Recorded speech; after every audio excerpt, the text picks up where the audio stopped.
BMP ইয়া হালিম মোল্লা করে নাম, হালিম মোল্লার পোলাপান আয়া আমাদের কাছে চাঁদা দাবি করে 100 টাকা করে। জিজ্ঞাসা করছি কেন টাকা নেও, কই আমরা বিএমপি হালিম মোল্লার লোক, চাঁদা যদি আমরা না দিতে চাই আমরা মাটির বই দেখা, চাঁদা আগে 100 টাকা দিবা, তারপর যাত্রী উড়াইবা। এবং কি আমার গাড়ি থেকে একদিন যাত্রী নামেও দিছে, পরশু দিন আসছিল।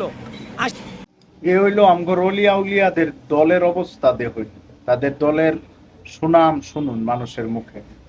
তাদেরকে নিয়ে মানুষের যে একটা আশা আছিল যে বিজয়ের পরে বিএনপি সরকার গঠন করবে, আমরা সবাই আশায় আছিলাম। কিন্তু তাদের নীতি নৈতিকতার এত পরিবর্তন হয়েছে, তারা মানে দস্যুতে পরিণত হয়ে গেছে, মানুষকে আর শান্তি দিতেছে না। আওয়ামী লীগ 17 বছরে যে চাঁদাবাজি আর দুর্নীতি করছে, আর তারা এই 1 বছরের মধ্যে রেকর্ড পার করে লাইছে। এমন একটা দলে পরিণত হয়েছে যে দল ক্ষমতা যাওয়ার আগেই মানুষ তার পতন চাইতেছে। চলেন সামনে আর কিছু দেখাই। তো 1 নম্বর কারণ আমরা রাস্তা অবরোধ করছি চাঁদাবাজির লেগে। এতদিন আওয়ামী লীগ সরকারের আমলে চাঁদা নিত, গত 2-3 মাস চাঁদাবাজি বন্ধ ছিল। বর্তমানে প্রত্যেকটা সিএনজি চালকের কাছ থেকে প্রতিদিন 100 টাকা করে চাঁদা নিচ্ছে। আন্দোলন একটাই সত্য, আমরা রুটে গাড়ি চালাতে পারি না, আমাদের হুমকি দেখায়, মরণ হুমকি দেখায়। মেহেদি নামে একটা ছেলে, সে বলে তোমাকে টাকা না দিলে তোমাদের গাড়ি চলতে দেবো না। কেন দিবে না? মেহেদি আরো 2-3 জন আছে যুবদল, নাইম মেহেদি, এই দুজনে বলে কে ভাই কাজ করে খা, নিজে ব্যবসা পাতি করে খা, কামলা দেয়া খা, চাঁদাবাজি করন লাগে কে লেগে, দলের দুর্নাম করস কে লেগে? এত বড় একটা দল রে তোরা একেবারে নিঃস্ব বানায় এলতাছিস একটা সাডি দুর্নীতিবাজেরা।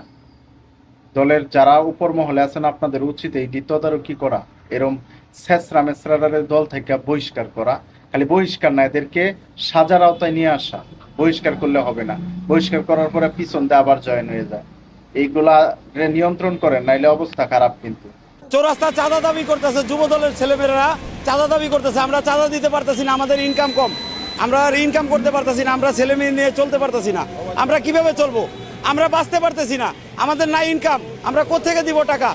হালিমুল্লার কথা বলছে, এই লোক হালিমুল্লার লোক, এরা চাঁদা চায়, এরা চাঁদা যদি না দেয় তো হুমকি দিয়ে এবার ধরে মারবো। আমি মনে করি বিএনপির জামাতের কাছ থেকে রাজনীতির প্রশিক্ষণ নেওয়া দরকার। তাদের রাজনীতিগুলো দেখেন, তাদের কোনো নেতাকর্মী কি এভাবে রাস্তাঘাটে দাঁড়ায় দাঁড়ায় চাঁদাবাজি, টেম্পো স্ট্যান্ডে, বাস স্ট্যান্ডে, রাস্তায় দাঁড়ায় দাঁড়ায় চাঁদাবাজি করে না। তাদের এই কোনো এরম দুর্নাম বা এইসব রিপোর্ট নাই, একমাত্র এই দলের এই রিপোর্ট।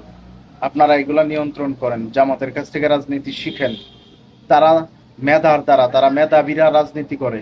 জামাতে যারা রাজনীতি করে মেধাবী, ধর্মীয় দলগুলোতে যারা রাজনীতি করে তারা মেধাবী, তারা বড় বড় জায়গায়, বড় বড় অফিস আদালতে তাদের লোক জনবলরা যোগ্যতার বলে যায় চাকরি পাইতেছে। আর আপনাদের দলীয় নেতাকর্মীরা করতেছে সুসরামি, গুন্ডামি, চাঁদাবাজি। মানুষের মন থেকে কিন্তু আপনারা উঠে যাইতেছেন গা।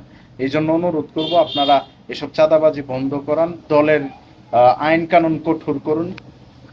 যে কেউ চাইলেই যাতে আইসা রাজনীতিতে জয়েন দিতে না পারে, তার যোগ্যতা, তার চরিত্র দেখা রাজনীতিতে জয়েন দেওয়ান।